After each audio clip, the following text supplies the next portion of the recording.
Ada sesuatu yang hampir puitis banget sih ngelihat pelat baja masif setebal kepalan tangan lo berubah jadi silinder yang sempurna.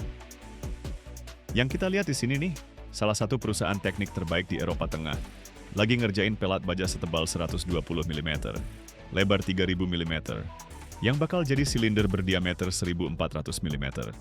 Buat kalian yang ingat waktu industri berat masih jadi tulang punggung produksi, ini tuh jenis keahlian yang udah bangun dunia yang kita kenal sekarang. Bintangnya operasi ini, mesin roll pelat. Dan gue bilang ya, keajaiban Italia ini sesempurna yang bisa dicapai sama peralatan pengolahan logam. Perusahaan ini udah nyempurnain keahlian ini sejak tahun 1946. Pas setelah Perang Dunia Kedua, waktu Eropa butuh banget peralatan yang bisa diandalkan buat bentuk infrastruktur era modern.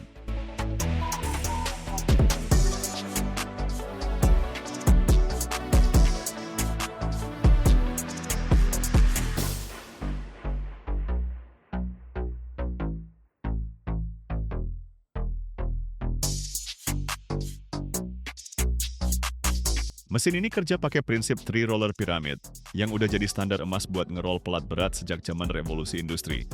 Meskipun tingkat presisi yang kita lihat di sini bakal bikin para pengrajin zaman dulu kagum banget. Nih, gue jelasin gimana prosesnya yang keren abis ini jalan. Pelat baja yang udah dipanaskan duluan, buat ngurangin sifat rapuhnya, dipasang di antara 3 roller silinder gede, yang disusun kayak bentuk segitiga. 2 roller bawah itu yang jadi tenaga penggeraknya. Mereka muter dengan sinkronisasi yang pas banget buat narik pelat itu, sementara roller atas yang bisa diatur secara hidrolik, dengan presisi sampai sepersekian milimeter doang. Ngasih tekanan ke bawah dan bikin lengkungannya. Bayangin aja kayak lagi ngilas adonan, cuman bedanya adonan ini beratnya beberapa ton dan bisa nopang gedung loh. Operatornya yang kerja dari panel kontrol terkomputerisasi, masukin parameter diameter, dan ketebalan yang diinginkan. Sensor canggih mesinnya terus-menerus ngecek radius lengkungannya, bikin penyesuaian real-time lewat ratusan silinder hidrolik. Yang bikin takjub nih, meski kerjanya dengan kekuatan super gede, mesin ini bisa capai tingkat presisi yang bikin pembuat jam Swiss pun bangga. Pelatnya lewatin roller berkali-kali, setiap kali ngebengkok dikit lebih banyak, pelan-pelan makin dekat ke bentuk silinder yang sempurna. Pendekatan bertahap kayak gini mencegah retakan akibat tekanan, dan memastikan lengkungannya seragam di sepanjang pelat. Waktu pelat mulai transformasinya, lo bisa beneran ngelihat fisika beraksi nih. Permukaan luar lengkungannya ngeregang, sementara permukaan dalamnya tertekan, dan logamnya mengalir kayak madu beku, tetap jaga integritas strukturalnya sambil nerima bentuk barunya.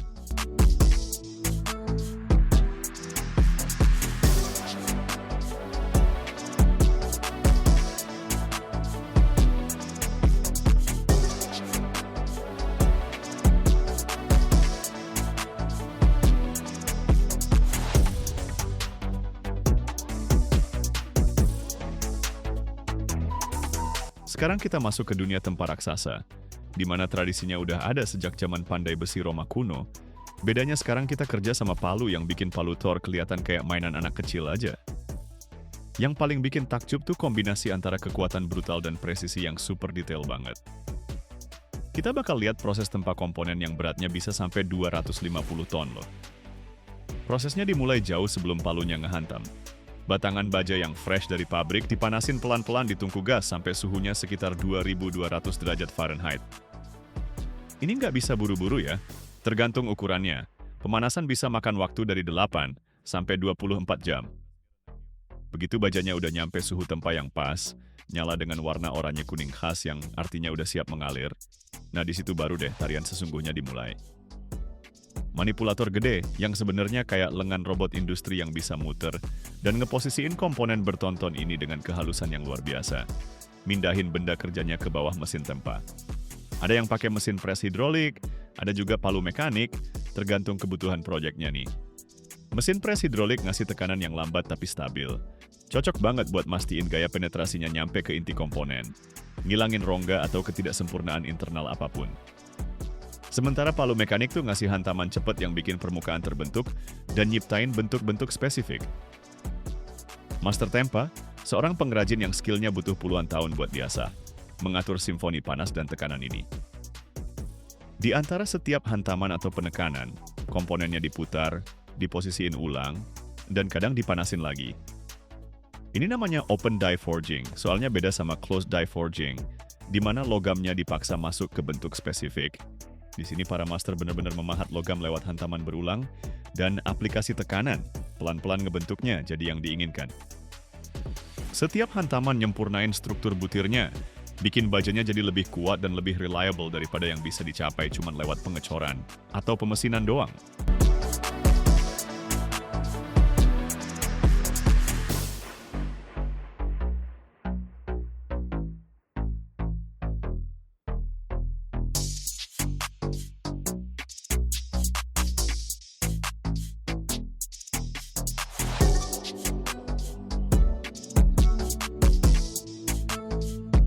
Sekarang kita bahas soal teknik tempa presisi modern, yang udah ngadaptasi teknik tempa tradisional, buat produksi komponen otomotif dan industri yang rumit, dalam jumlah yang dulu nggak kebayang di masa tempa custom skala kecil. Prosesnya dimulai dari batangan baja, yang sering dikirim dalam bentuk gulungan, dipotong dengan panjang yang pas, terus dimasukin ke sistem pemanas induksi. Pemanas induksi itu salah satu teknologi yang kayak sihir banget waktu pertama kali lihat. Nggak ada api, nggak ada pembakaran, tapi dalam hitungan detik aja, potongan baja yang ditaruh di kumparan induksi langsung menyala merah ceri, terus jadi oranye, habis itu jadi kuning putih cemerlang, yang artinya udah siap ditempa. Rahasianya ada di induksi elektromagnetik, yang ditemuin sama Michael Faraday di tahun 1831, tapi baru diterapin secara praktis di industri pemanasan di awal abad ke-20. Arus bolak-balik yang mengalir lewat kumparan menciptakan medan magnet yang berubah cepat, yang nginduksi arus listrik di baja itu sendiri, dan arus ini ngasilin panas lewat resistansi. Setelah dipanasin sampai suhu tempa yang optimal, biasanya antara 2000 sampai 2300 derajat Fahrenheit, tergantung jenis bajanya, potongan baja ini dipindahin ke mesin pres tempa. Digunain teknik di stamping tertutup yang rumit, di mana baja panas ditaruh di antara dua bagian cetakan yang punya cetakan negatif dari part yang diinginkan. Waktu cetakan ini ketemu dengan tekanan ribuan ton, baja nggak punya pilihan selain ngisi setiap kontur rongga cetakan itu. Yang menarik nih, kecepatan dan presisi mesin pres tempa modern. Kita ngomongin mesin yang bisa nyelesain siklus tempa cuma dalam beberapa detik, tapi bisa dapetin toleransi dimensi yang dulu bakal butuh proses machining yang panjang banget.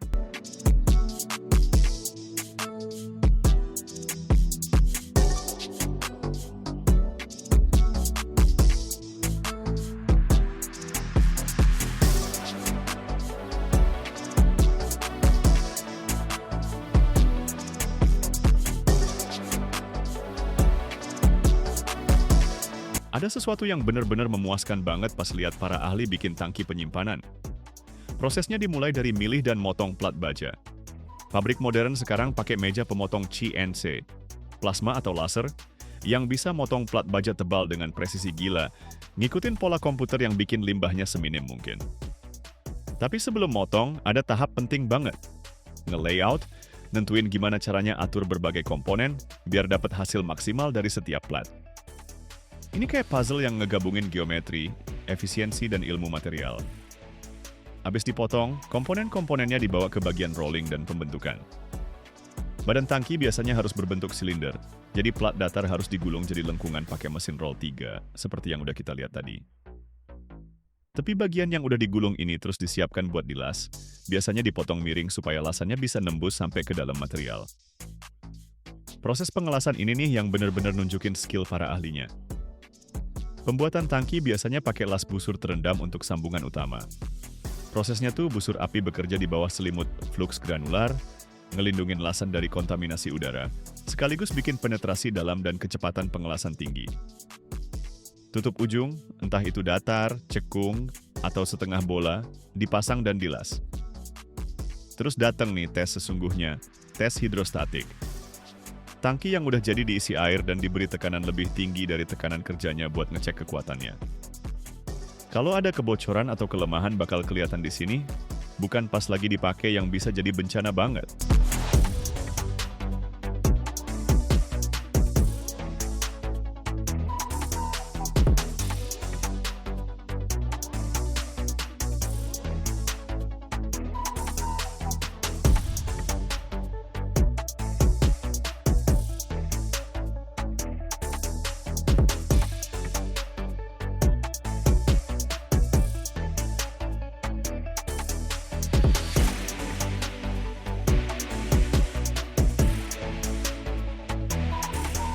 Yuk kita tutup dengan proses 3-roll plate bending. Soalnya ada sesuatu yang beneran keren banget pas ngeliat mesin-mesin ini. Ngubah baja datar jadi lengkungan dengan gampangnya. Mesin 3-roll bending ini salah satu solusi engineering yang elegan banget. Dan udah nggak berubah secara fundamental selama lebih dari seabad. Karena emang simpelnya, ini kerja dengan sempurna. Mesinnya terdiri dari 3 roller penting yang disusun dalam konfigurasi piramida atau segitiga. 2 roller bawah adalah roller penggerak yang nangkep dan mindahin plat melewati mesin, sementara roller atas yang bisa diatur naik turun secara hidrolik, kasih gaya untuk ngelengkungin plat. Kerennya dari susunan ini ada di kesederhanaan dan efisiensinya. Dengan ngubah tekanan roller atas dan ngejalaninnya beberapa kali pas, lo bisa dapetin berbagai macam diameter, dan bahkan bikin lingkaran yang nyaris sempurna. Prosesnya sendiri bikin hipnotis pas ngeliatnya. Plat masuk di antara roller, dan pas mereka berputar, lo literally bisa lihat bahan datar itu mulai melengkung. Untuk plat yang lebih tebal atau radius yang lebih kecil, butuh beberapa kali pas, di mana setiap pas nambah lengkungannya secara bertahap. Mesin modern bisa nangani spesifikasi yang impresif banget. Plat setebal beberapa inci dan lebar banyak kaki, dilengkungkan jadi silinder atau kerucut dengan presisi yang luar biasa. Rollernya sendiri adalah baja yang dikerasin dan dipoles dengan presisi. Dirancang buat nahan bentuknya di bawah beban yang gede banget. Teknologi ini adalah perpaduan sempurna antara prinsip mekanik yang udah terbukti dengan sistem kontrol modern, menciptakan tools yang powerful sekaligus presisi, mampu membentuk baja yang membangun dunia kita.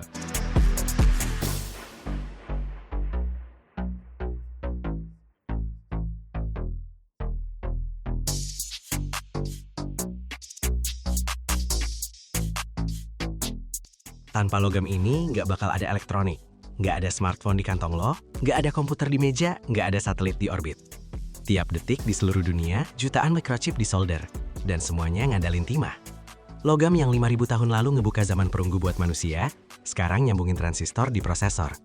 Logam tertua peradaban ini jadi fondasi revolusi digital. Gimana caranya batu-batu abu-abu di hutan Malaysia bisa jadi logam keperakan yang ngalir di solder? Lo bakal tahu kenapa timah kakaratan, gimana dia ngubah jalannya sejarah manusia, dan kenapa tanpa dia, semua industri modern bisa ambruk. Tonton sampai habis, endingnya bakal nunjukin apa yang ada di balik tiap microchip di HP lo. Ini cerita logam yang udah bertahan ribuan tahun dan tetap nggak tergantikan.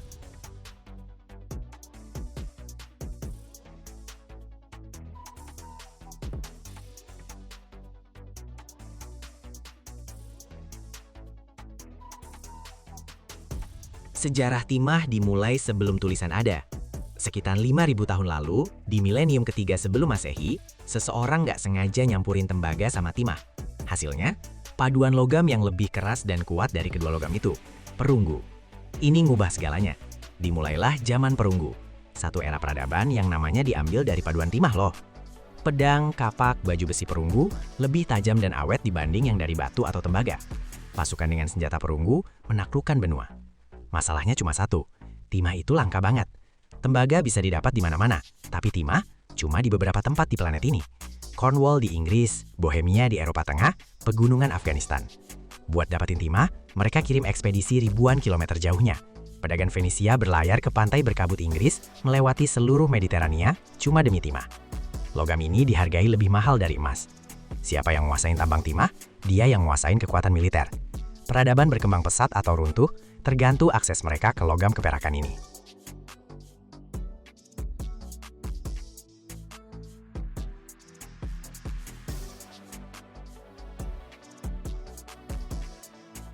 Di abad pertengahan, timah dipakai buat bikin peralatan makan. Gelas timah, piring, cangkir. Timah nggak berkarat dan nggak bikin makanan jadi rasa logam. Orang kaya makan pakai timah, yang miskin pakai kayu atau tanah liat. Prajurit timah jadi mainan favorit anak-anak di abad ke-19, diproduksi jutaan gitu. Tapi ada bahaya aneh yang ngintai. Pas suhu di bawah minus 13 derajat Celcius, timah ngalamin hal ajaib. Logam keperakan itu mulai berubah jadi bubuk abu-abu. Ini disebut sampar timah. Struktur kristalnya berubah total, logamnya hancur berantakan. Waktu musim dingin yang brutal, kancing timah di seragam tentara berubah jadi remahan. Pipa-pipa timah organ gereja di katedral tanpa pemanas ikutan hancur. Napoleon kehilangan pasukannya di Rusia bukan cuma gara-gara dingin. Kancing timah di seragam tentara pada hancur, bajunya jadi berantakan. Sampar timah ini punya peran penting dalam sejarah. Timah modern sekarang diolah pakai bahan tambahan yang nyegah transformasi ini. Tapi timah murni kena dingin masih tetap bakal berubah jadi bubuk kok.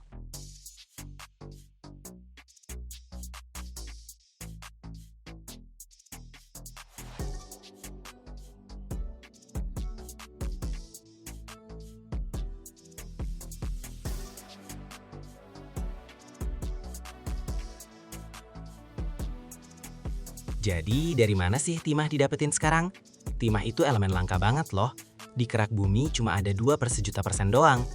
Mineral utama timah namanya kasiterit, oksida timah. Kristalnya berwarna coklat gelap atau hitam, dan beratnya gila-gilaan. Densitasnya hampir 7 gram per sentimeter kubik, lebih berat dari besi nih. Deposit terbesar ada di Asia Tenggara, Indonesia, Myanmar, Thailand, Malaysia. Mereka ini nyumbang sekitar 70% produksi timah dunia. Ada juga deposit di Cina, Peru, Bolivia, sama Australia.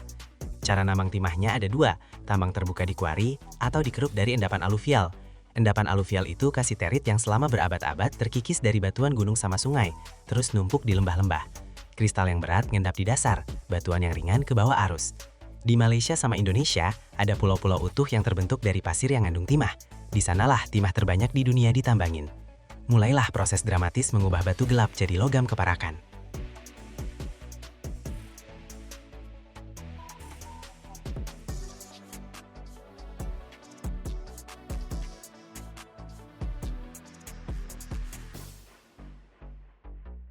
Nambang timah dari endapan pasir dilakukan pakai kapal keruk raksasa. Bayangin pabrik terapung, kapal baja dengan pipa gede banget yang turun ke dasar laut. Di ujung pipa ada pemotong berputar dengan gigi-gigi tajam.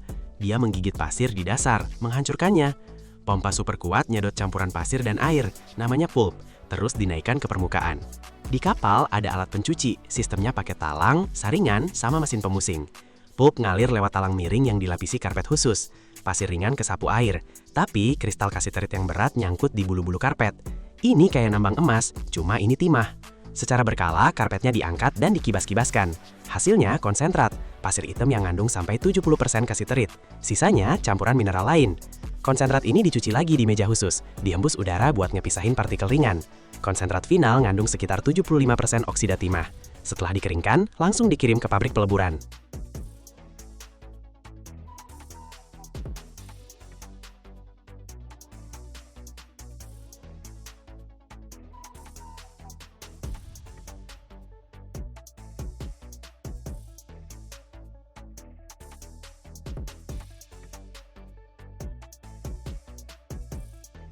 Di pabrik, kasiterit direduksi jadi timah logam. Konsentratnya dicampur sama kokas, karbon, terus dimasukkan ke tungku reverberatori. Ini tungku gede banget, panjangnya kayak bus, dilapisi bata tahan api. Di dalamnya suhunya bisa sampai 1300 derajat Celcius.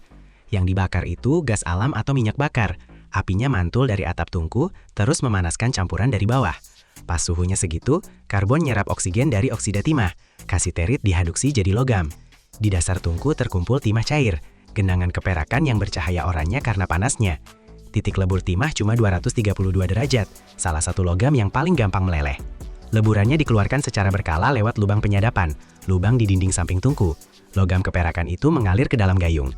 Tapi ini belum timah murni loh, masih ada kotoran besi, tembaga, timbal, arsenik. Perlu pemurnian, pembersihan. Timah cair dipanaskan sampai 400 derajat, terus dihembus pakai udara bertekanan.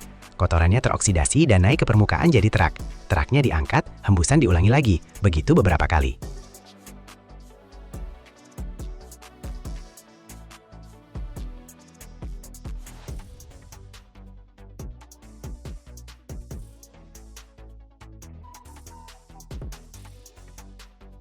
Timah murni dituang ke cetakan. Jadilah batangan seberat sekitar 30 kg per buah. Warna perak keputihan, mengkilap. Timah itu super lembut, bisa digores pakai kuku aja. Tapi dia punya sifat yang keren banget, nggak bakal teroksidasi di udara. Lebih tepatnya sih, permukaan timah bakal dilapisi film oksida super tipis yang melindungi logamnya dari korosi lebih lanjut. Makanya peralatan makan dari timah bisa awet berabad-abad. Sekarang, sebagian besar timah nggak dipakai buat alat makan lagi, tapi masuk ke dunia elektronik. 70% produksi timah dunia dipakai buat solder. Solder itu campuran timah dengan timbal atau perak. Suruh lebur solder sekitar 200 derajat, cukup rendah supaya nggak merusak komponen elektronik. Waktu lo nyolder microchip ke board, solder itu meleleh. ngalir ke celah-celah, dingin, terus membentuk sambungan konduktif yang kuat. Tanpa timah, perakitan elektronik itu mustahil. Setiap smartphone mengandung ribuan sambungan solder. Setiap motherboard komputer, puluhan ribu. Semuanya bertumpu pada timah.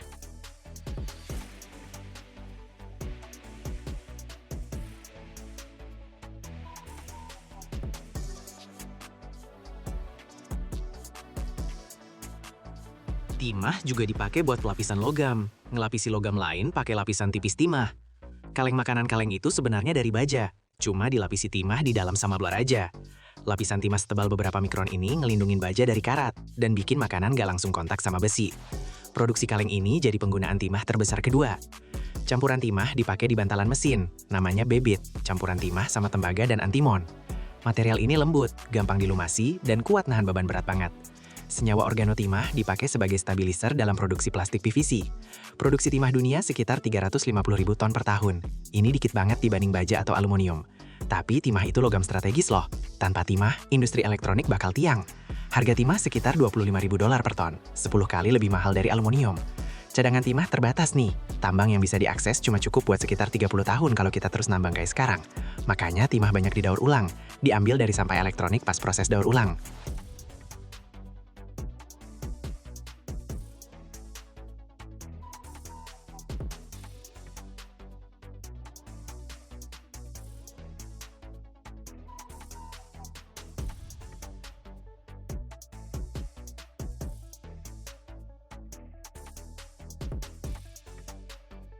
Menarik banget nih, timah ternyata salah satu logam yang paling sering didaur ulang. Daur ulang sampah elektronik udah jadi industri besar. Papan sirkuit bekas dari komputer, smartphone, TV dikumpulin terus dikirim ke pabrik khusus. Di sana, papan-papan itu dihancurin, dikasih bahan kimia atau dipanasin. Timahnya larut atau meleleh, terus diekstrak dan dibersihkan. Dari 1 ton sampah elektronik bisa dapat sampai 10 kg timah. Ini menguntungkan banget dari sisi ekonomi dan lingkungan. Pertama, ngebantu ngurangin beban tambang alami yang udah nggak banyak tersisa. Kedua, nggak perlu buang-buang energi buat nambang dan ngolah biji. Daur ulang timah butuh energi 10 kali lebih sedikit dibanding produksi primer. Di negara maju, sampai 30% timah didapat dari bahan sekunder. Jepang yang nggak punya tambang sendiri, bahkan daur ulang sampai 50%. Mereka nyebut sampah elektronik tambang perkotaan. Dan itu bener sih, di tumpukan ponsel bekas, timahnya lebih banyak daripada di 1 ton biji dari tambang.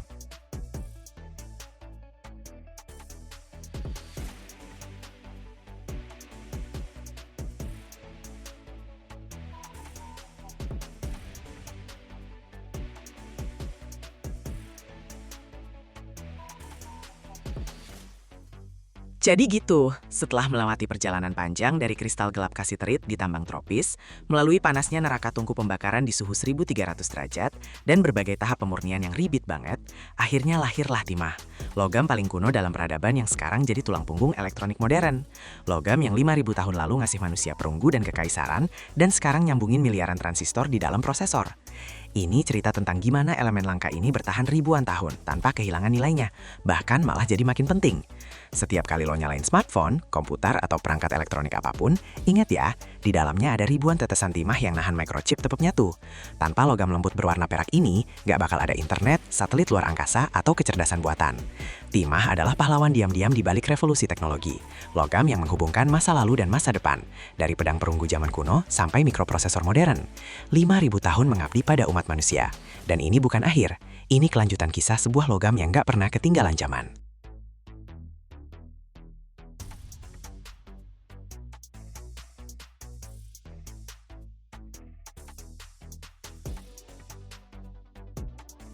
Bayangin deh, kaca yang dulu kalau pecah jadi serpihan mematikan, sekarang malah bisa nyelamatin nyawa. Gimana sih manusia bisa ngubah benda rapuh ini jadi armor buat mobil? Setiap tahun di seluruh dunia, diproduksi lebih dari 100 juta meter persegi kaca mobil. Cukup buat nutupin area seluas satu negara loh. Tapi keajaiban sesungguhnya terjadi di tempat batuan cair berubah jadi permukaan yang super mulus. Di dalam tungku yang suhunya mencapai lebih dari 2.700 derajat Fahrenheit. Ini lebih panas dari permukaan lava cair, guys. Gimana caranya pasir kuarsa biasa bisa jadi dasar teknologi keselamatan yang sekarang nggak bisa dipisahin dari transportasi modern?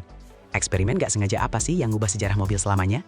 Lo bakal tahu gimana kaca aman pertama diciptain, rahasia apa aja yang tersembunyi di lapisan-lapisannya, dan kenapa kaca depan mobil sekarang bisa nahan benturan batu dengan kecepatan 100 km per jam. Tonton sampai habis, di akhir bakal kelihatan berapa banyak tahapan yang dilalui kaca buat melindungi nyawa lo.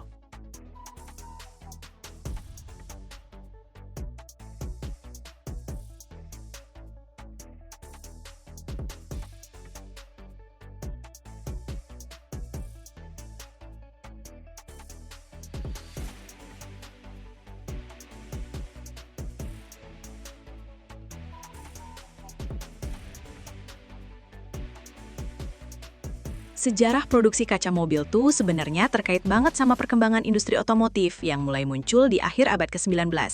Waktu mobil-mobil pertama mulai nongol di jalan, mereka sama sekali nggak dilengkapin kaca loh. Desain bodi yang terbuka cuma bisa ngelindungin penumpang secara parsial aja, dan debu, angin, serangga, plus bahaya lainnya bikin perjalanan jadi super nggak nyaman banget. Nanti pas mobil-mobil udah makin kencang, muncul deh kebutuhan buat pasang pelindung buat sopir sama penumpangnya. Kaca depan mulai dibuat dari kaca jendela biasa, yang meskipun ngasih pelindungan tertentu, punya kekurangan serius nih. Waktu kecelakaan, kacanya pecah jadi serpihan besar yang tajam banget, dan itu bikin banyak orang terluka bahkan meninggal. Kacanya nyayat wajah, leher, tangan sopir sama penumpang. Ini tuh jadi masalah beneran yang butuh solusi cepat.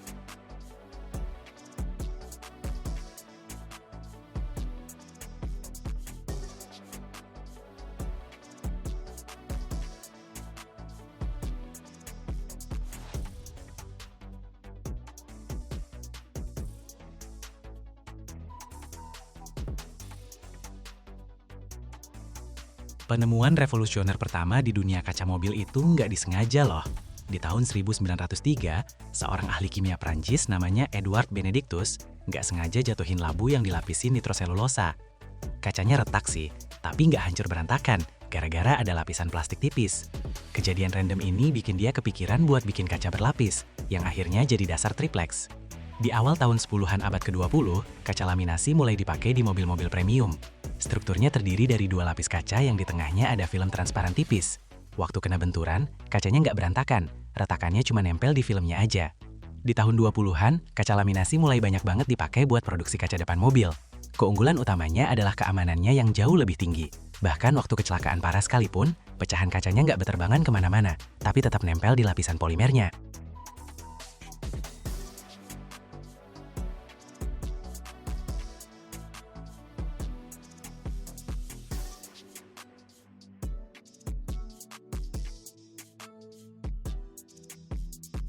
Tahap perkembangan kaca mobil selanjutnya di tahun 30-an, waktu teknologi pembuatan kaca temper dipatenin. Material ini dibuat dengan cara ngemanasin kaca sampai suhu tinggi, terus langsung didinginkan secara mendadak. Hasilnya, kaca jadi lebih kuat, dan kalau pecah bakal hancur jadi potongan-potongan kecil dengan ujung yang tumpul. Jadi luka-luka bisa diminimalisir banget. Di pertengahan abad ke-20, kaca tempered mulai dipakai buat jendela samping dan belakang mobil.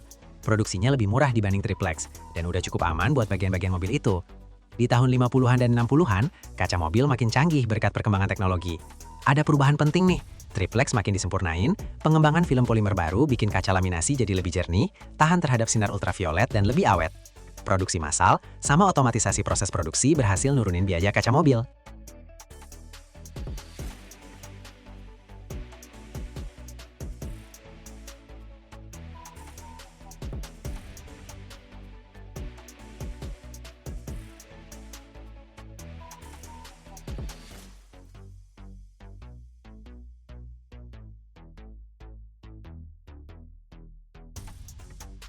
Salah satu terobosan teknologi paling penting dalam produksi kaca adalah penemuan metode float di tahun 1959.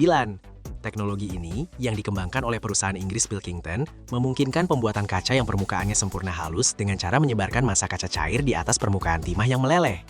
Bayangin deh, kaca cair yang super panas dituangkan ke permukaan logam cair yang kayak cermin, terus menyebar sendiri, membentuk lembaran yang benar-benar rata. Berkat metode ini, kaca jadi lebih seragam, lebih kuat, dan lebih terjangkau buat produksi massal. Metode float sampai sekarang masih jadi dasar produksi kaca mobil, menjamin ukuran yang presisi, permukaan yang mulus, dan kualitas tinggi. Di paruh kedua abad ke-20, kaca mobil mengalami lebih banyak perubahan lagi, yang fokus ke peningkatan keamanan dan kenyamanan. Di tahun 60-an, kaca belakang mobil mulai dipasangin filamen pemanas yang mencegah embun dan pembekuan kaca.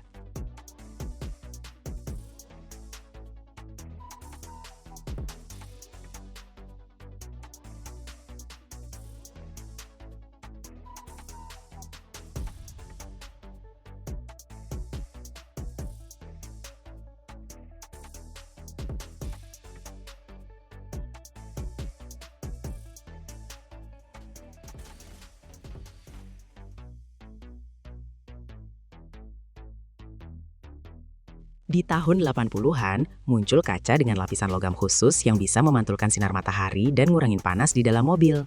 Kaca anti-UV berkat teknologi baru udah bisa ngasih perlindungan hampir sempurna dari radiasi berbahaya.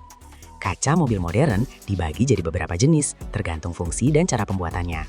Kaca depan biasanya kaca berlapis, terdiri dari 2 lapis kaca dengan lapisan plastik di tengahnya. Struktur kayak gini bikin kaca nggak bakal pecah jadi serpihan tajam kalau rusak. Kaca samping dan belakang biasanya kaca tempered, yang kalau kena benturan bakal pecah jadi potongan-potongan kecil tumpul, jadi ngurangin resiko cedera. Atap panoramik atau jenis kaca khusus lainnya sering pakai kaca laminasi atau tempered dengan lapisan khusus buat lindungi dari sinar UV.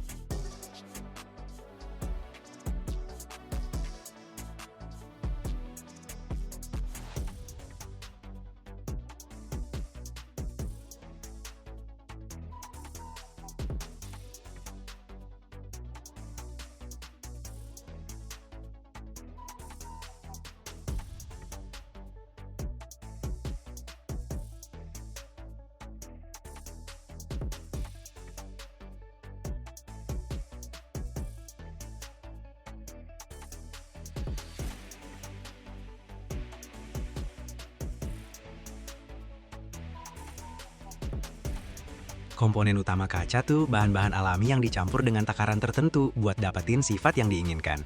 Pasir kuarsa adalah bahan utama kaca yang bikin dia jadi transparan. Pasirnya harus benar-benar murni dan minim banget kandungan kotoran di dalamnya. Soda ditambahin buat nurunin suhu leleh kaca. Kapur ningkatin kekuatan mekanis dan sifat kimia kaca. Bahan tambahan lainnya dipakai buat ngoreksi warna, transparansi, ketahanan terhadap sinar UV, dan sifat-sifat lainnya. Bahan bakunya dibersihkan, dikeringin, dan digiling sampai halus merata. Penting banget nih buat ngeliatin kotoran-kotoran yang bisa ngaruh ke kualitas kaca semaksimal mungkin. Setelah bahan baku disiapkan, semuanya dimasukin ke tungku khusus buat dilebur. Suhu leleh buat ngubah jadi massa kaca sekitar 2732 derajat Fahrenheit. Ini suhu di mana batu berubah jadi cairan. Dalam proses peleburan, bahan baku berubah jadi cairan kental yang homogen.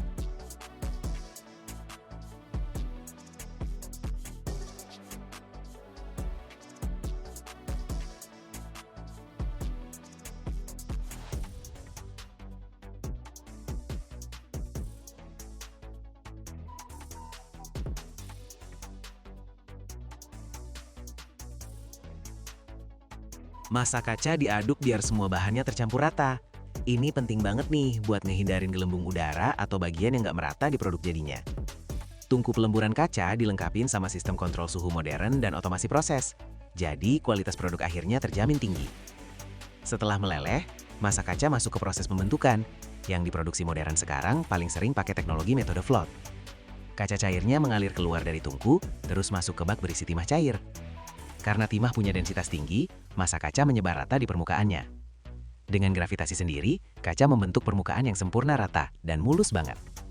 Dengan ngecilin suhu secara perlahan, kaca jadi mengeras. Pas keluar dari bak, kaca udah bisa diolah loh.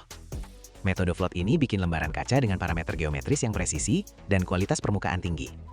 Setelah dingin, lembaran kacanya dipotong sesuai ukuran yang dibutuhin buat produksi otomotif.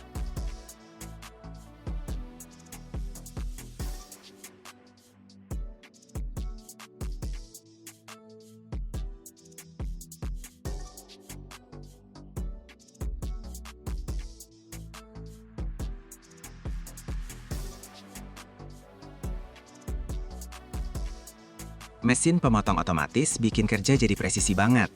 Biar nggak retak atau pecah, tapi kacanya dihalusin dulu. Setiap lembar kaca dicek dulu ada cacat nggak, kayak retak mikro, gelembung udara, atau kerusakan lainnya. Buat bikin kaca mobil kuat dan aman, kacanya harus dikerasin dulu lewat proses tempering. Kacanya dipanasin sampai sekitar 1112 derajat Fahrenheit. Terus permukaan kacanya langsung didinginkan cepat pakai semburan udara.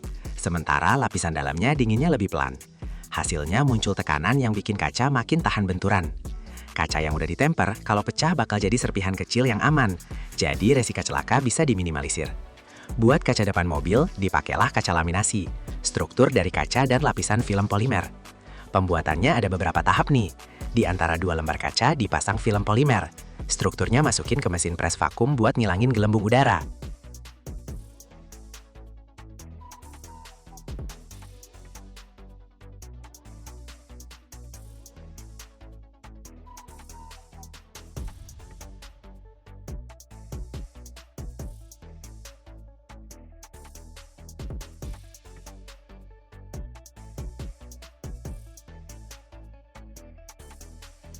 Terus kacanya dipanasin di autoclave sampai suhu 284 derajat Fahrenheit dengan tekanan tinggi banget. Ini bikin lapisan-lapisannya nempel kuat. Kaca laminasi ini tahan benturan banget, dan kalau rusak juga tetap nempel di lapisan polimernya. Jadi pengemudi sama penumpang tetap aman.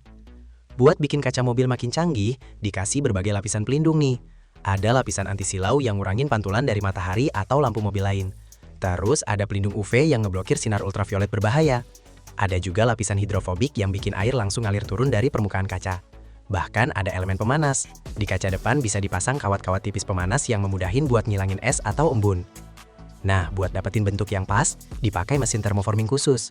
Kacanya dipanasin sampai jadi lentur, terus dibentuk sesuai spesifikasi yang diinginkan.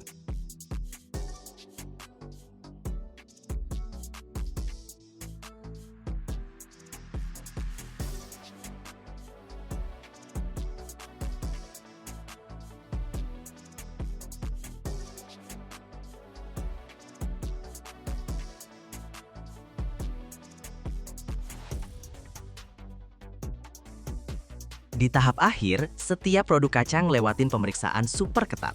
Mereka ngecek transparansi dan ada nggak cacat di kacanya. Kacanya diuji ketahanan benturan dan seberapa kuat dia nahan beban. Standar kualitas juga diverifikasi. Akurasi ukuran, bentuk, dan parameter lainnya dicek banget. Kaca mobil yang udah jadi dikemas sedemikian rupa, biar nggak rusak pas pengiriman. Terus dia dikirim ke pabrik mobil atau service center, di mana kaca itu bakal dipasang ke kendaraan. Nah, bayangin nih, setelah perjalanan panjang dari pasir kuarsa, lewatin api neraka tungku dengan suhu 2700 derajat, mandi di kolam timah cair, proses tempering dan laminasi, lahirlah kaca yang mampu melindungi nyawa lo di kecepatan 120 km per jam. Ini cerita tentang gimana sebuah tabung yang gak sengaja pecah ngubah dunia otomotif selamanya. Produksi kaca mobil itu proses berteknologi tinggi yang gabungin fisika, kimia, dan engineering. Berkat teknologi modern dan standar kontrol kualitas yang ketat, kaca mobil ngasih keamanan, kenyamanan, dan daya tahan yang tahan lama banget. Setiap kali lo naik mobil, ingat ya, antara lo dan bahaya cuma ada lapisan kaca tipis yang udah ngelewatin puluhan tahap produksi buat di momen kritis nyelamatin hidup lo.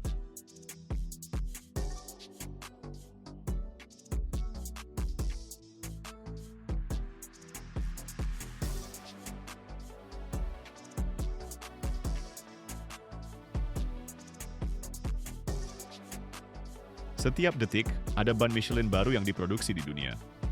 Tapi tahu nggak sih, kalau satu ban itu terdiri dari lebih dari 200 bahan berbeda? Kalau setiap ban diuji setara dengan 1 miliar kilometer per tahun, itu 40.000 kali keliling planet loh. Bayangin, di dalam setiap ban, tersembunyi 1.400 kabel baja yang masing-masing bisa nahan beban 15 kg. Artinya 8 kabel di 4 ban, kamu bisa nahan 14.400 kg. Berat 10 mobil penumpang. Dan ada lagi teknologi rahasia C3M yang bahkan Michelin sembunyiin dari orang-orang yang datang ke pabriknya. Gimana caranya dari karet cair dengan suhu 110 derajat bisa lahir jadi ban yang sanggup nahan 200 derajat saat vulkanisasi? Keajaiban kimia. Apa yang terjadi waktu belerang dicampur sama karet? Dan kenapa satu kesalahan 10-15 menit vulkanisasi bisa bikin kerja berbulan-bulan jadi gagal total? Tonton sampai habis, lo bakal tahu gimana ban-ban yang dipercaya jutaan nyawa ini dibuat.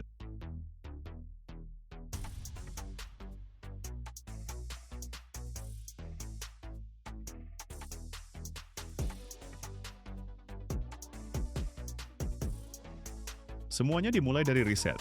Engineer-engineer Michelin ngulik cara orang-orang nyetir mobil, lewat jalan apa aja, di kondisi gimana mereka pakai ban. Ini bukan cuma karet biasa di roda loh, ini produk engineering super kompleks yang teknologinya nggak kalah canggih dari smartphone masa kini. Lebih dari 130 tahun lalu, dua bersaudara Andre dan Edouard Michelin ngediriin perusahaan ini di kota Clermont-Ferrand, Prancis. Dan sampai sekarang markas besar perusahaan masih di sana. Sekarang Michelin ngelola pabrik-pabrik di seluruh dunia, dari Asmo sampai Cina, dari Eropa sampai Brazil. Tapi proses produksinya sama di mana-mana.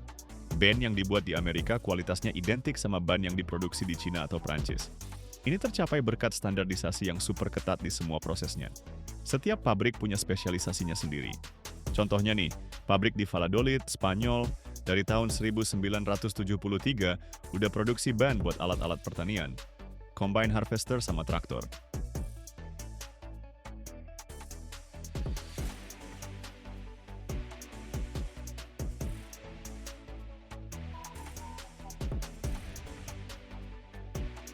Sementara pabrik di Lasarte, Spanyol Utara, fokusnya ke ban motor premium.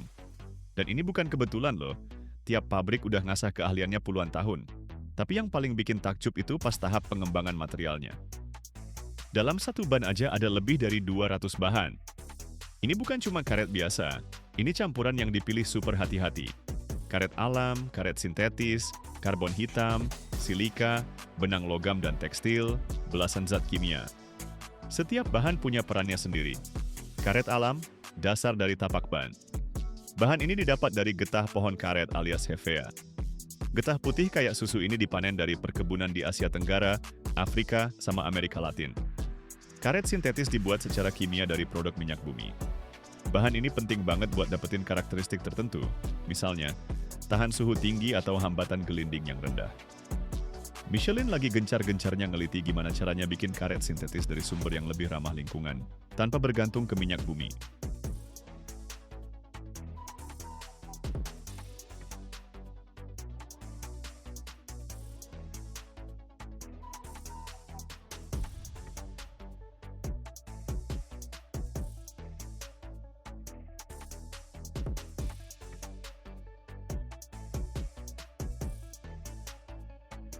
Karbon black sama silika itu bahan penguat.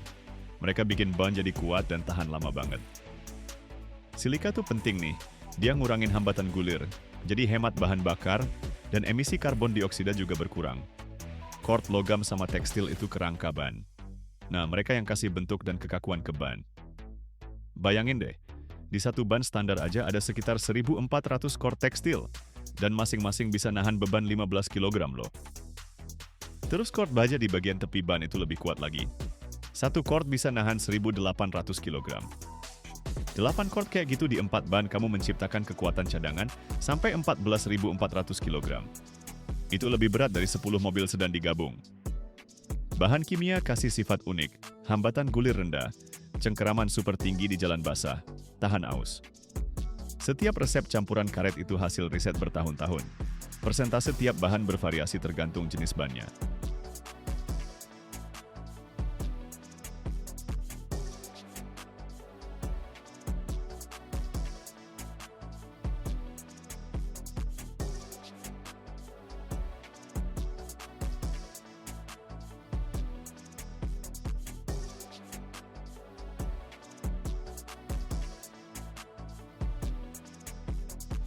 Nah, sekarang bagian paling seru nih, nyampurin bahan-bahannya. Ini dilakuin di mesin pencampur gede banget dengan suhu yang dikontrol ketat loh. Pertama, karet dicampur sama karbon hitam, silika, oli, dan bahan lainnya. Tapi belum pakai belerang dan akselerator vulkanisasi ya. Ini penting banget. Suhu di tahap ini bisa nyampe 150 derajat, dan kalau belerangnya ditambahin sekarang, campurannya bakal mulai vulkanisasi duluan. Ini namanya pre-vulkanisasi atau vulkanisasi prematur. Makanya belerang dan akseleratornya baru ditambahin di tahap akhir pencampuran pas suhunya sekitar 110 derajat. Campurannya kelihatan kayak pasta item kental gitu. Ini calon karet ban nanti. Habis dicampur, massa ini digiling jadi lembaran atau dibentuk jadi pita dengan ketebalan tertentu. Setengah jadi ini langsung dikirim ke tahap berikutnya, perakitan. Bersamaan dengan itu, kawat baja untuk breaker dan bead ban juga disiapkan. Kawat baja ditarik lewat cetakan khusus, dilapisi tipis pakai lateks biar nempel kuat sama karetnya. Terus dianyam jadi tali yang kokoh banget.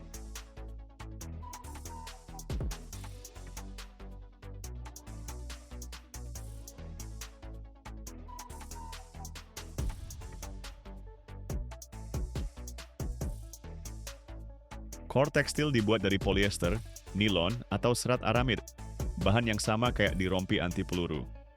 Cord-cord ini juga dilapisi karet. Nah, sekarang mulai deh proses perakitan ban hijau. Sebutan buat ban yang belum divulkanisasi. Ini proses yang rumit banget. Setiap lapisan harus dipasang dengan presisi tingkat mikron loh. Pertama, drum dilapisi dengan lapisan segel dalam. Ini karet sintetis, versi modern dari ban dalam. Lapisan ini bikin ban kedap udara. Di atasnya dipasang lapisan rangka, core tekstil tipis yang dilapisi karet. Nah, lapisan inilah yang nentuin seberapa kuat bannya. Terus dibentuk deh sisi ban, bagian yang nempel ke velg logam roda. Di sini ditanam cincin baja dari kawat tebal. Lewat sisi ban inilah semua tenaga mesin dan daya pengereman ditransmisikan dari velg ke area kontak ban sama jalan. Lapisan berikutnya, breaker. Ini beberapa lapis kord baja yang dipasang dengan sudut tertentu. Breaker bikin ban makin kuat, mencegah ban mengembang pas kecepatan tinggi, dan melindungi dari tusukan.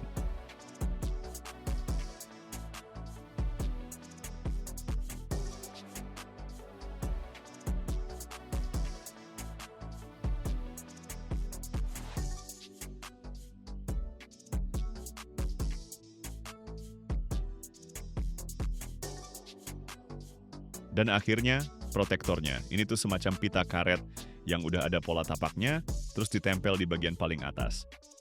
Di samping ban juga dikasih lapisan karet pelindung. Nah, di tahap ini Michelin pakai teknologi rahasia mereka, C3M. Ini proses revolusioner banget, yang detailnya dirahasiain ketat abis sama perusahaannya.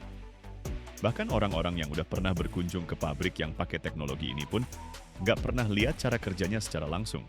Tapi yang jelas, C3M ini bisa menempatkan berbagai campuran karet dengan presisi mikron di zona-zona berbeda dalam satu protektor. Misalnya nih, di ban sport Michelin Pilot, bagian bahu protektornya pakai campuran dengan carbon black buat dapetin grip maksimal pas nikung. Di tengah protektornya, pakai campuran yang 100% silika buat grip di jalan basah. Terus di sisi rusuk tengahnya, pakai campuran yang lebih lembut buat kerja di salju sama cuaca dingin. Semua itu dalam satu ban loh. Sejak tahun 1997, Michelin udah produksi lebih dari 15 juta ban pakai teknologi C3M. Sekarang lebih dari 20% lineup Michelin Pilot diproduksi pakai metode ini.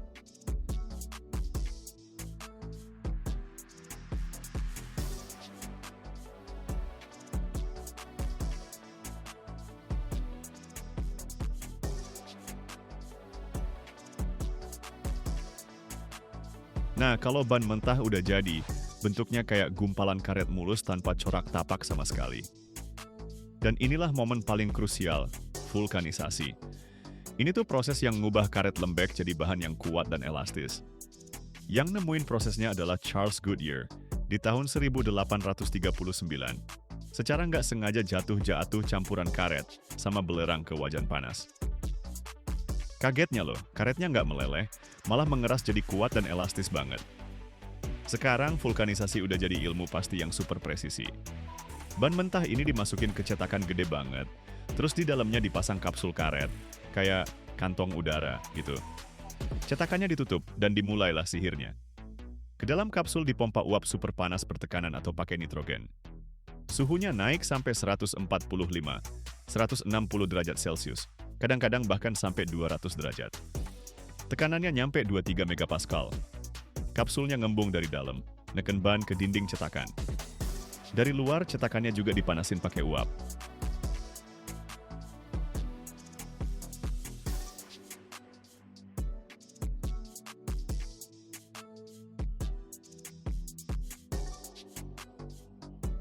Nah, di kondisi kayak gini, suhu tinggi banget, tekanan juga tinggi, terjadilah keajaiban kimia. Belerang mulai bikin ikatan silang antara molekul karet yang panjang-panjang itu. Molekul linear berubah jadi jaringan 3 dimensi. Karetnya jadi keras, kuat, elastis, tahan panas dan dingin. Bersamaan dengan itu, pola tapak dan tulisan di sisi samping tercetak di permukaan ban. Proses ini berlangsung dari 10-15 menit buat ban mobil biasa, sampai 20-30 menit buat ban truk.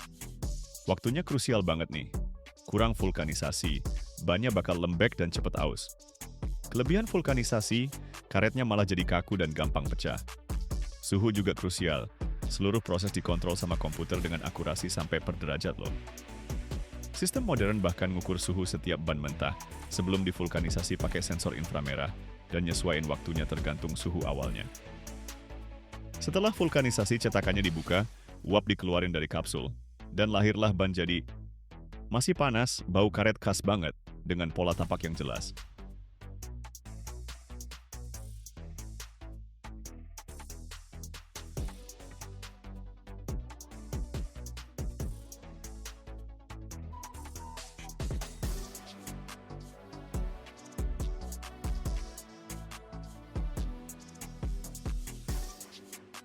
Tapi ini belum akhirnya loh. Setiap ban harus ngelewatin quality control yang super ketat banget. Pertama, inspeksi visual. Kalau ada cacat permukaan, nggak rata, atau gelembung sedikit aja langsung ditolak. Terus pengecekan ukuran dan bentuk pakai laser scanner yang mengukur ratusan titik di permukaan ban. Cek keseimbangan juga, kalau nggak seimbang lebih dari beberapa gram aja udah nggak boleh lolos. Ada juga kontrol sinar X, buat ngecek struktur dalamnya, nyari cacat di cord, rongga kosong, atau benda asing yang nyangkut. Dan yang paling penting nih, tes jalan. Michelin ngelakuin lebih dari 1 miliar kilometer tes per tahun. Itu setara sama 40.000 kali keliling bumi cuy. Bannya diuji di jalan basah dan kering, di salju dan es, suhu tinggi dan rendah, kecepatan tinggi, sampai kondisi ekstrem. Nah, setelah ngelewatin perjalanan panjang dari pohon karet di hutan, dicampur sama 200 bahan, dirakit super presisi dengan 1.400 cord, melalui neraka vulkanisasi di suhu 200 derajat, plus 1 miliar kilometer pengujian. Akhirnya lahirlah ban Michelin, satu-satunya titik kontak mobilmu sama jalan, yang literally menentukan hidupmu.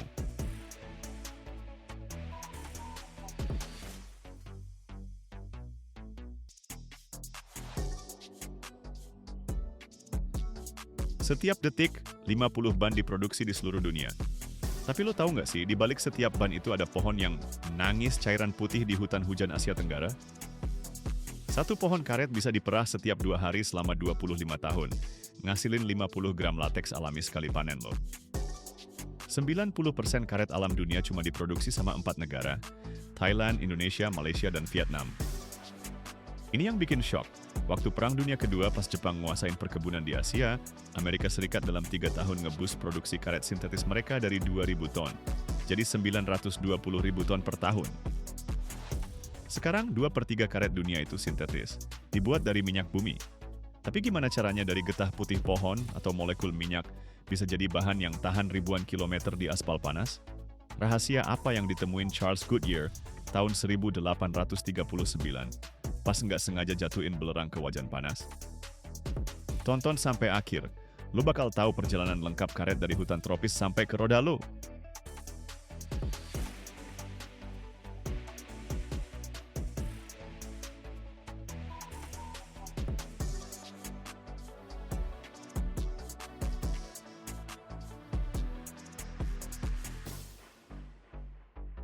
Bayangin perkebunan luas banget di Thailand atau Indonesia nih. Deretan pohon karet membentang sampai ke Cakrawala, 375 pohon per hektar. Ini jutaan pohon loh, dan tiap pohonnya bisa ngasilin karet. Pagi-pagi buta, sebelum matahari terbit, waktu udaranya masih dingin, para penyadap lateks mulai kerja, namanya tapper. Setiap tapper punya pisau khusus berbentuk kail dan ratusan mangkuk. Kerjaan mereka harus dimulai sebelum matahari naik dan bikin udara panas, soalnya lateks bakal ngalir lebih lama kalau udaranya sejuk. Tapper mendekati pohon dan bikin sayatan miring 30 derajat dari garis horizontal, ngelilingin setengah batang pohon. Sayatannya harus presisi banget, dalamnya cuma 6 mm, nggak boleh lebih. Kalau nyayat terlalu dalam, pohonnya bisa rusak. Kalau terlalu dangkal, lateksnya nggak bakal keluar. Langsung setelah disayat, dari bekas sayatan mulai keluar cairan putih susu, lateks. Ini getah pohon yang mengandung 30% karet alami. Di bawah sayatan digantungin mangkuk buat nampungnya.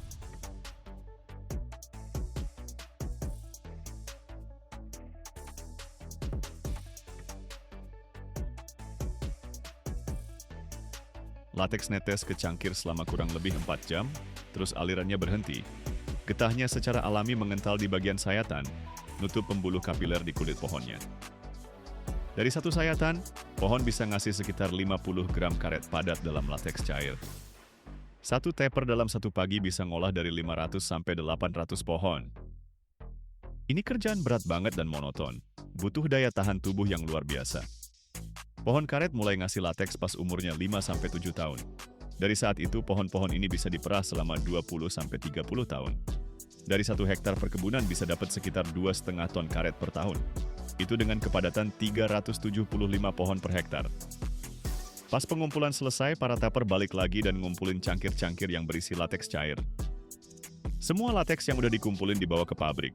Di sana langsung diolah, soalnya kalau nggak diolah, lateks bakal cepet banget menggumpal dan rusak. Buat mencegah penggumpalan, lateks dikasih amonia. Ini yang bikin cairannya stabil.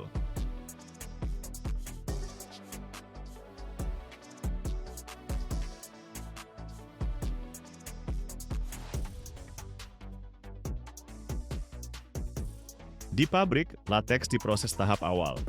Kalau butuh lateks cair buat bikin sarung tangan, kondom, atau balon, lateksnya disentrifugasi, dikonsentrasiin sampai 60% karet, terus dikirim buat ekspor. Tapi buat bikin ban, perlu karet yang solid. Makanya lateksnya dikoagulasi, ditambahin asam format. Asam ini bikin lateks menggumpal, kayak susu pas dikasih perasan lemon. Jadinya gumpalan putih, curd, mirip keju cottage gitu. Gumpalan ini dicuci pakai air, dipres di antara roll-roll buat ngeluarin air berlebih. Hasilnya lembaran karet mentah tebal beberapa sentimeter. Nah, lembaran ini bisa dijemur atau diasapin di ruang pengasapan khusus. Pengasapan bikin karetnya terlindungi dari oksidasi dan ngasih aroma khas. Lembaran-lembaran itu digantung di ruang asap beberapa hari, sampai benar-benar terserap asapnya.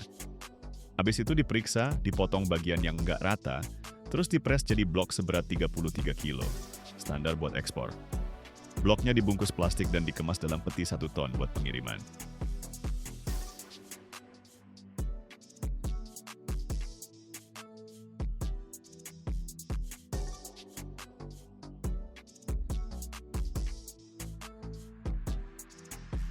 Nah, sekarang ceritanya nih. Manusia udah pakai karet dari ribuan tahun lalu loh. Peradaban Olmec di Mesoamerika bikin bola buat main dari karet sejak 1600 tahun sebelum Masehi. Tapi era karet modern dimulai tahun 1826, waktu Michael Faraday berhasil nemuin struktur molekul karet alami. Tahun 1860, Greville Williams bisa distilasi cairan dari karet yang dia sebut isoprene. Tapi penemuan paling penting dilakuin sama Charles Goodyear tahun 1839. Secara nggak sengaja banget, dia ngejatuhin sepotong karet yang dicampur belerang ke wajan panas. Dia kaget parah karena karetnya nggak meleleh, malah jadi keras, kuat, dan elastis. Jadilah ditemukan vulkanisasi, proses yang ngubah karet lengket jadi karet kuat. Goodyear kasih nama prosesnya dari vulkan, dewa api Romawi. Penemuan ini ngubah dunia banget. Tanpa vulkanisasi, karet bakal lengket pas musim panas dan rapuh pas musim dingin, nggak berguna sama sekali buat industri.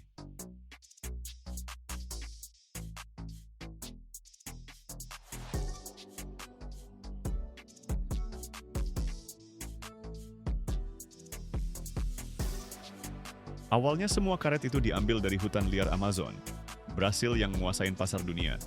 Tapi di abad ke-19, Inggris diam-diam nyolong benih pohon karet dan bikin perkebunan di Malaysia sama koloni-koloni Asia lainnya. Awal abad ke-20, Asia udah ngalahin Amerika Selatan. Sekarang lebih dari 90% karet alami diproduksi di Asia. Thailand, Indonesia, Malaysia, Vietnam. Tapi karet alami nggak cukup. Waktu Perang Dunia Kedua, pas Jepang ngerebutin perkebunan-perkebunan Asia, sekutu jadi kehabisan karet. Ini maksa AS buat ngebut bikin karet sintetis. Saat itu Jerman udah nyiptain Buna es, karet sintetis dari butadiena dan stirena. Amerika bikin program pemerintah karet sintetis. Dari tahun 1942 sampai 1945, produksi karet sintetis di AS melesat dari 2.000 jadi 920.000 ton per tahun. Mereka produksi GRS, karet dari 75% butadiena dan 25% stirena. Formula ini sampai sekarang masih jadi standar.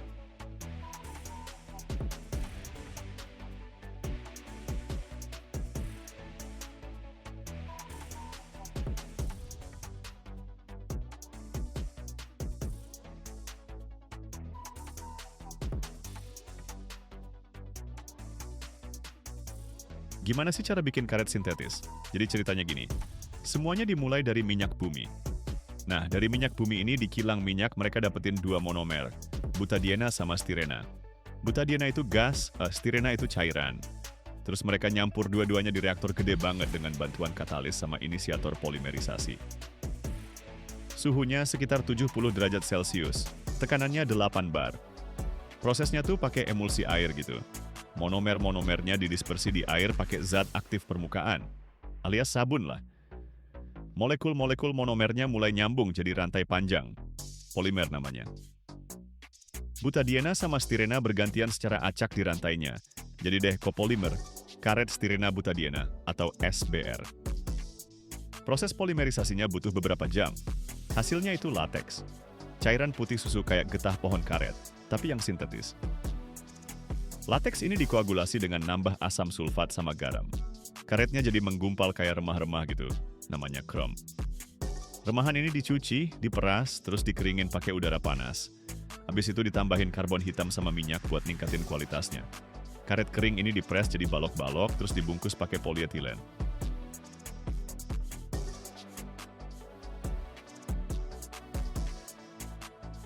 Hasil polimerisasinya mencapai 90–95%. Monomer yang nggak bereaksi diambil lagi dan dikembaliin ke proses.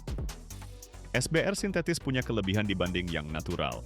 Lebih tahan aus, kualitasnya lebih stabil, lebih murah kalau minyaknya murah. Tapi elastisitas dan kekuatan tariknya lebih rendah. Makanya di ban itu pakai campuran karet natural dan sintetis. Sekarang konsumsi karet dunia udah lebih dari 15 juta ton per tahun. Dari jumlah itu, sekitar sepertiga natural, 2/3-nya sintetis. Sebagian besar karet dipakai buat ban, sekitar 70%. Sisanya buat sepatu, sabuk, selang, seal, produk medis, ribuan produk lainnya. Nah, ini yang paling penting. Karet natural dan sintetis dalam kondisi mentah itu nggak berguna. Lengket, lemah, rusak kena panas atau dingin. Buat ngubahnya jadi karet yang bener, butuh vulkanisasi. Ingat penemuan Goodyear? Karet dicampur sama sulfur, sekitar 10% dari beratnya. Ditambahin akselerator vulkanisasi sama aktivator.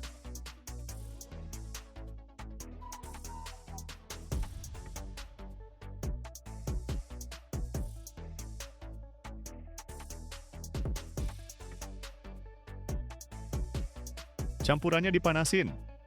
Pas suhu 145–160 derajat, terjadilah keajaiban.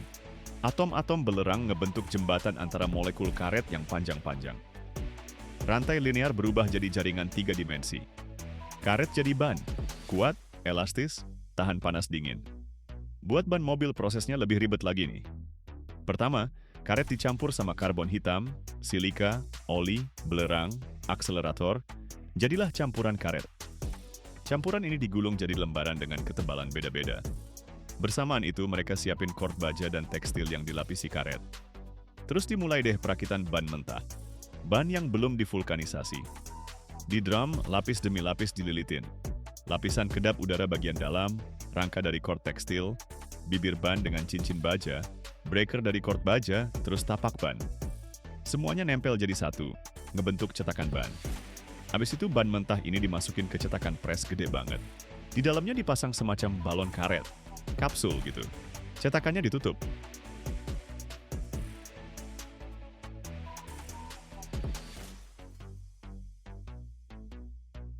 Uap bertekanan dialirin ke dalam kapsul pada suhu 180–200 derajat. Kapsul mengembang, menekan ban ke dinding cetakan. Bagian luar cetakan juga dipanaskan. Dalam kondisi ini terjadilah vulkanisasi. Belerang menciptakan ikatan silang antara molekul karet, mengubahnya jadi karet ban. Bersamaan dengan itu, pola tapak tercetak di permukaannya. Prosesnya berlangsung 10–15 menit. Cetakan dibuka, uap dikeluarkan dari kapsul. Ban pun jadi, masih panas, berbau karet, dengan tapak yang jelas. Setelah dingin, setiap ban diperiksa. Visual untuk cacat, scanner laser untuk geometri, Röntgen untuk cacat internal. Baru setelah itu ban dikirim ke gudang. Dan begitulah setelah melalui perjalanan dari getah putih pohon tropis atau molekul minyak bumi lewat koagulasi dan polimerisasi, lewat pencampuran dengan karbon dan belerang, lewat perakitan ribuan komponen dan vulkanisasi pada 200 derajat, lahirlah sebuah ban, satu-satunya titik kontak mobilmu dengan jalan, yang hidupmu bergantung padanya. Ini adalah kisah tentang bagaimana pohon-pohon di hutan dan molekul dari sumur minyak bersatu untuk memberikanmu keamanan di setiap kilometer perjalanan.